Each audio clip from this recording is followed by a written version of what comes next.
Supreme Court of India. Susela Padmavathy Amma vs Bharti Airtel Limited. Decided on March 15, 2024. 2024 SCC Online SC 311. Facts of the case. Messrs Bharti Airtel Limited, complainant, or respondent.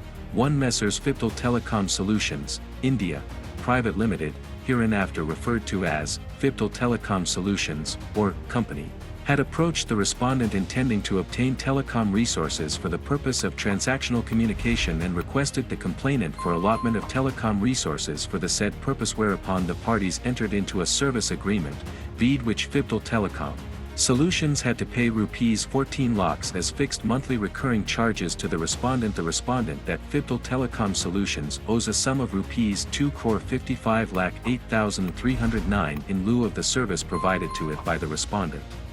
The respondent, Fiptal Telecom Solutions, furnished 5 post-dated checks to the complainant. 4 checks were returned unpaid with reason, payment stopped by drawer. 2 complaints for offences punishable under Section 138 and 142 of the Negotiable Instrument Act were filed. High Court rejected the prayer for quashing of complainants.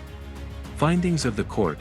Admittedly, the 3 respondents were being prosecuted as directors of the manufacturers with the aid of Section 34(1) of the Companies Act. A person cannot be made liable unless, at the material time, he was in charge of and was also responsible to the company for the conduct of its business. The law laid down by this court is that for making a director of a company liable for the offences committed by the company under Section 141 of the Negotiable Instrument Act, there must be specific averments against the director showing as to how and in what manner the director was responsible for the conduct of the business of the company. Merely reproducing the words of the section without a clear statement of fact as to how and in what manner a director of the company was responsible for the conduct of the business of the company would not ipso facto make the director vicariously liable. The only allegation against the present appellant is that the present appellant and the accused number 2 had no intention to pay the dues that they owed to the complainant. It is stated that the second accused and the third accused, appellant herein, are the directors, promoters of the first accused being the company. It is further averred that the second accused is the authorized signatory, who is in charge of and responsible for the day-to-day affairs of the company, i.e., the first accused. It can thus be clearly seen that there is no averment to the effect that the present appellant is in charge of and responsible for the day-to-day affairs of the company.